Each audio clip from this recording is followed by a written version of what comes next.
Hi guys, I really hope that everybody's doing a little bit better today. And man, that would be just so great. Please know that I'm sending so much love your way and healing energy. I just want you all to feel better as fast as possible. But I remember when I was first starting on the Dr. Lamb program, as that's the program that I went on to help me. And everybody, of course, has their own ways of going about healing from this, but that's what I chose. And I remember when I had my first meeting that my coach said, "Do you have support?" And I looked at that word as someone that can really help me as I'm going through this. I mean, that's what support meant to me. And I remember that so vividly. And I thought, first of all, because I was so ill, I thought right away, I do have support, and how fortunate that I felt. And two, I remember reading an article on Dr. Lamb's website that talked about how toxic relationships were one of the biggest, I would say, instigators of adrenal fatigue. And that also really was, like a light bulb went off for me. And it made me think of what about people that have this illness as bad as I do, that one, do not have a supportive environment, and two, are in a very toxic relationship presently while they are going through their adrenal fatigue journey. And I remember that really, I kept thinking about it, and I kept thinking about it. And that was all the underlying reasons that I felt, that was just two of them, that I felt compelled to start doing videos to help people navigate through this intense journey with AFS. But I still, to this day, think about that. I still feel for anyone that is going through this journey that does not have support, and that is in a relationship where you are vulnerable, even more vulnerable, definitely because you have this illness. So I just wanted to talk a little bit about that today, just to talk about that, because many of you are in these relationships where they're toxic, they're not helpful, they're not supportive, they're not kind, and where they, if anything, make you want to run even more, because that's what I noticed even with myself as I was healing, that because we're so stuck in fight and flight that we want to run away, but we cannot run away because we are so ill that sometimes just simply walking out the door can make us feel like we're never going to be able to make it. So it's a time where a lot of us are just simply stuck in the environment that we're in. And that brings up a lot of uncertainty besides the illness, where we feel stuck. And I want to say that even though I had support, even though I had, um, you know, a more certain environment, my mind and what my symptoms were created a host of uncertain feelings and sensations in my body. And working with all of this together, of course, is so challenging. And I just want to talk to any of you that are not only going through the uncertainty with the illness, but the uncertainty with the environment that you are presently living in. And I just want to acknowledge you, and I want you to feel that you can talk about that on my channel, because I feel sometimes to be able to express it, to get it out, to say that you're afraid, to say, perhaps what's going on. You could relate to a lot of people that come to this channel, because we all have a lot of the same feelings. But I just want you to have some type of an out where you can share. Not everybody has a therapist that they can talk to. Not everybody even has a friend or a partner or a spouse that they can talk to, or your parents or a brother or sister. They may not understand, and they may trigger you because they don't understand. Well, this is a site where you can go to share your feelings about all those types of things, because sometimes just getting it out of your body is helpful, getting it out of your mind to people that understand exactly what you're going through. And I found that, the more that I thought about what I was going through and what everybody else could possibly be going through, as far as the desire to escape, I found for me was so great.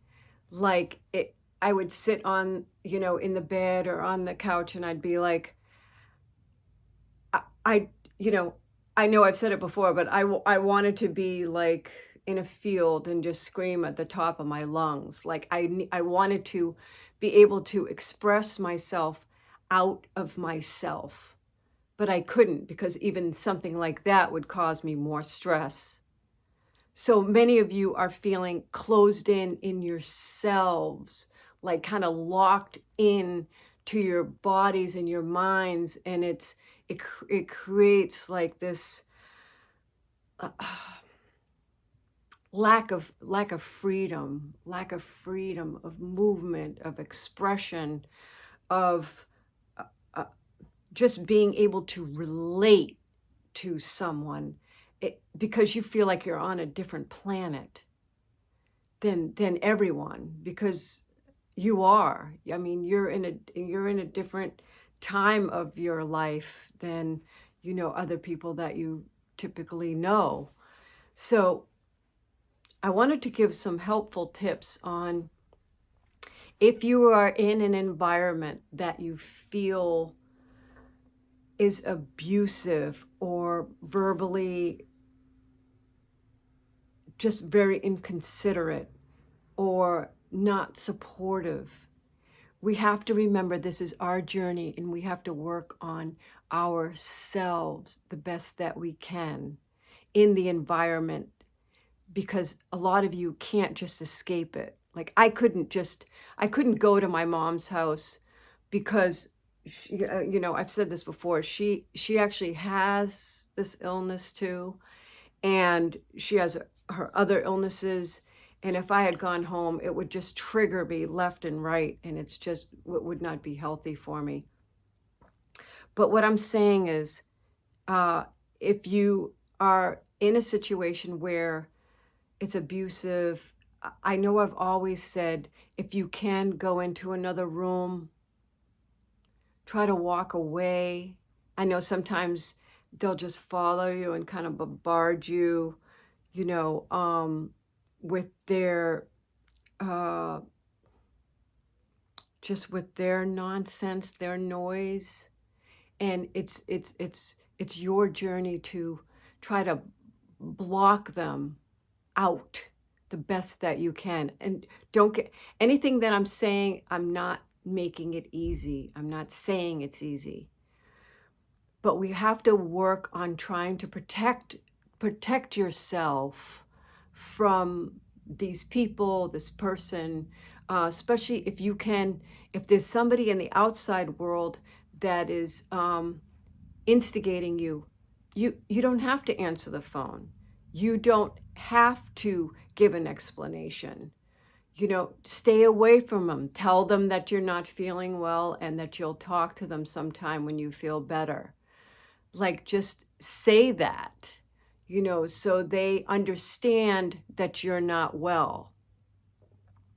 And, you know, I barely spoke to anybody because I couldn't, because it was so much effort to talk to people.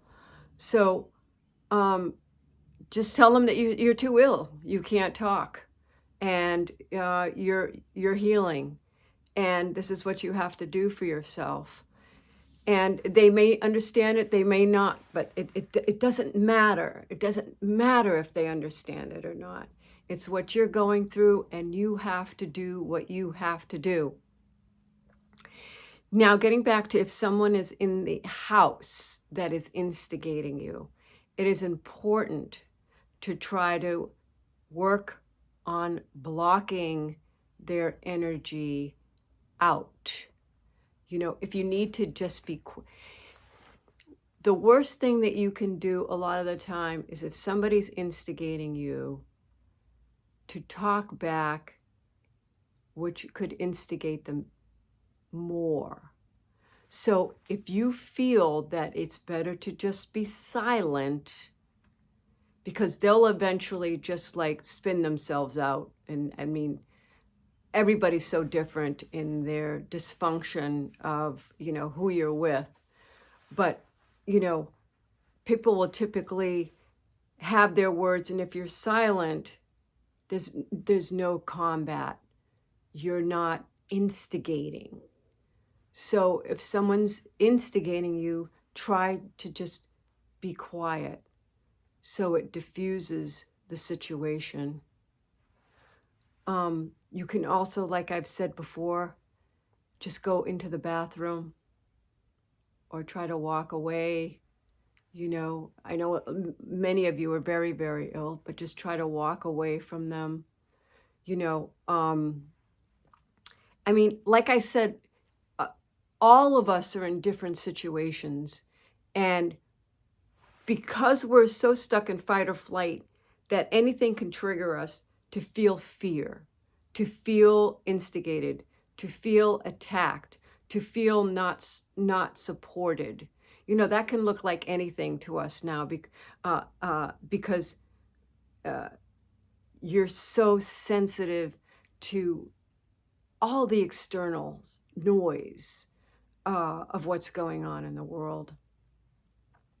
So if you can walk away, go into the bathroom for a while, just hang out in there until, try to just breathe and just say, I am safe. I'll be okay. I'll get through this. Like, very soothing talk to yourself. Pray if you have to. Just pray, anything soothing that you can get into your mind.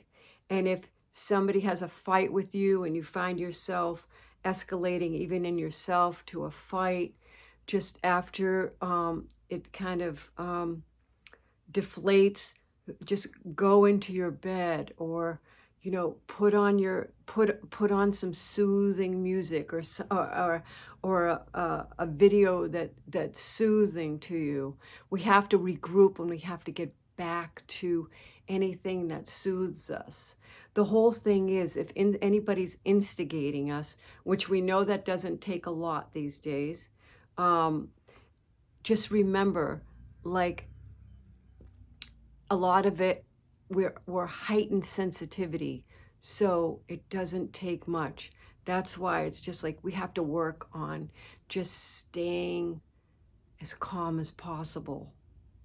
Because if we accelerate, the other person accelerates in their emotion, then it just increases our stress on our bodies. And we don't want that. It's like the first time in our lives where we cannot come back to them with a lot of anger and frustration, even though we feel it, because it will instigate the other person. So we have to heal that, work on healing that in ourselves. Like, that's so important, because it took nothing for me with just my symptoms about what I was experiencing on a daily basis to make me feel like I could jump out the window. I mean, that was just me, like, being alone with myself, with my symptoms. Never mind somebody like coming in and instigating me. You know, a lot of us have that. And if you're really, really ill, I mean, you know how that makes you feel. You know, but I want you to work on, please, not taking their stuff in as much as possible, because I know that I was triggered before, and I would have a little fight with Cheryl or something, and boy, I felt my body just feel worse. And that made me think of, God, I have to talk about this, because I know what that felt like. And I know how vulnerable I felt with a quarrel. Like, I couldn't process it well. My body couldn't handle it. So it would just make me feel worse. And that could even be like, even, you know, having a stressful moment with a family member, like your mom or dad or brother or sister, or if you have children, like, you know, they can really get on your nerves quickly too, like, because they demand so much attention, and you're trying to take time to try to heal, and, you know, all these expectations are placed on you to, you know, get me dinner, get me a snack, I need to go. I mean, there's just so much outside stimulation for you that just can, like, send you to the moon in no time. You can find yourself being so angry, so aggravated, so sad, and just like all these different emotions are being triggered in you, and you're like like totally overwhelmed so quickly. And like I said before too, like having all these symptoms at the same time. But I want to just remind you to please do something for yourself. You know, it's like, that's a perfect example. Like when you're talking about being on a plane, and, you know, the oxygen masks come down. It's like you have to put it on yourself first so you can survive, so you can help others, you know? And we are working on surviving. We are working on healing our bodies and our minds from this, you know, very intense health journey. And we need to get through it. And you will get through it, but you have to put some precautionary, you know, little precautionary boundaries if you can, just even little ones.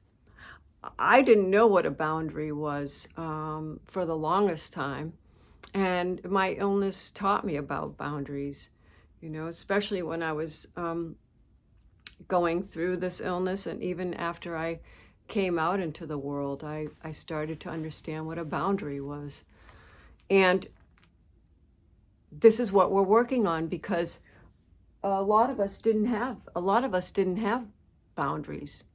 A lot of women don't have boundaries. We just feel like, okay, as long as I take care of this one, take care of that one, overlook my own needs, make sure I'm good for this and good for that. And, we're like running ourselves ragged to try to please people and live up to people's expectations until we're honestly simply worn out. And that's why there are boundaries, because we can't do that any longer. We have to have them. And I'm just a reminder, because I had to learn this myself too, that I had to protect myself. I had to learn how to protect myself from anything that I thought, when I was going through my illness, that was an additional stress for me. If it was Cheryl doing something and I was too focused on it, it didn't even have to be anything negative. I just got focused on something, and whatever it is, I realized that I had to refocus my attention to myself,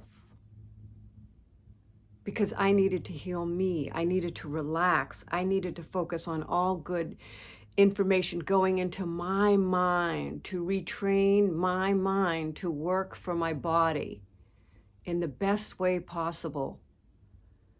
Because like I said before, things are going to instigate us a lot.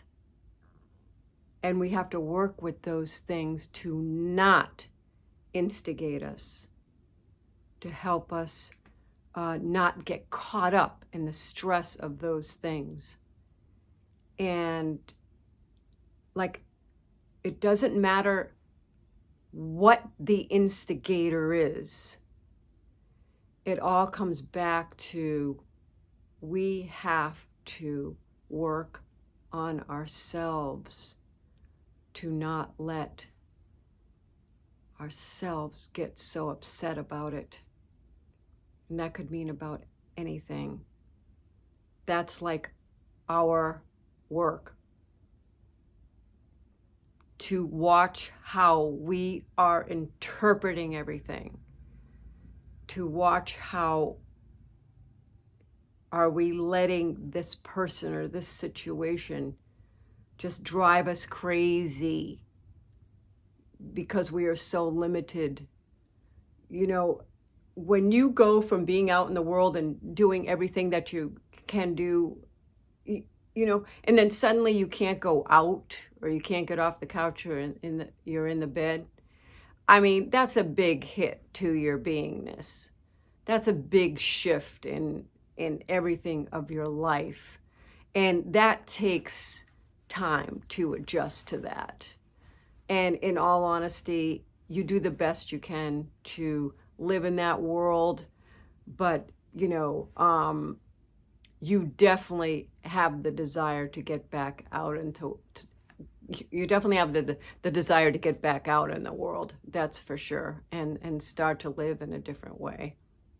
And you're working with all of that going on underneath in your being too, the desire to be free, to be out, to live your life. So, you have all these limitations that are your world right now. And, you look out and you're like, I want to be out. I want to enjoy what I used to do. So you're dealing with all of that frustration too, that you cannot, and you don't know when, and you don't know what it's going to be like.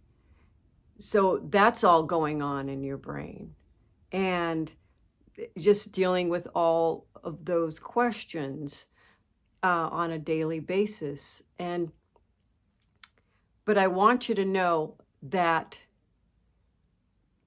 this journey will help you to understand for just one little thing that you are going to have boundaries in your life.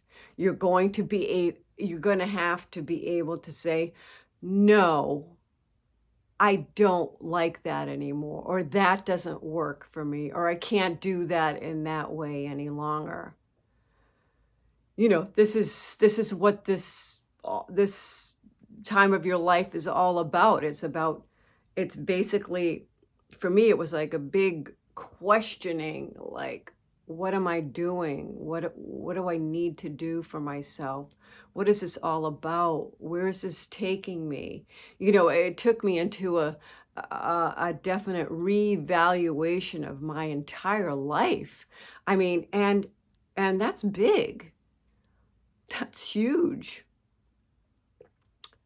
So, I'm just basically saying you don't have to sit there in silence. You can share it. And, you know, I I do these videos because I want to share my experience of what happened, or how I dealt with something, or how I've even just felt. And I would love to hear your experiences, of where you're at, how you're feeling. uh, you know, what do you, how do you cope with what you're going through? It's just a big learning platform here for all of us. And, I know that, a lot of you are now doing a little bit of research on the limbic system. There's the DNRS program, the Primal Trust program. There's a variety of different, rewiring the brain program. So this is just a little bit of everything, it sounded like at the bitter end, but it's mostly trying to help you just navigate your feelings and your emotions and your home environments, and what those can look like or feel like to you, to help you to be able to have the awareness to always try to go back into you, because this is your vehicle, and you're working on healing your body, and soothing your mind to help the body to understand that it's safe. That's our goal. The mind is helping the body to understand that it's safe, that it's okay, that it can relax, that it doesn't need to be on this hyper alert system constantly, and that's what we're working on right now. That's a big piece of it. That's why I always say the mind is so important with this illness, and we have to work on that continuously to help it to understand that it doesn't need to be so stuck in fight and flight. It can finally relax and let the system regroup. So, guys, I hope this was helpful. If you could please give me a thumbs up, and I will respond if you have any questions. And like I always say, let's get through this together, okay? And please take care, and know that I'm definitely thinking about you all, okay? Take it easy. Bye-bye.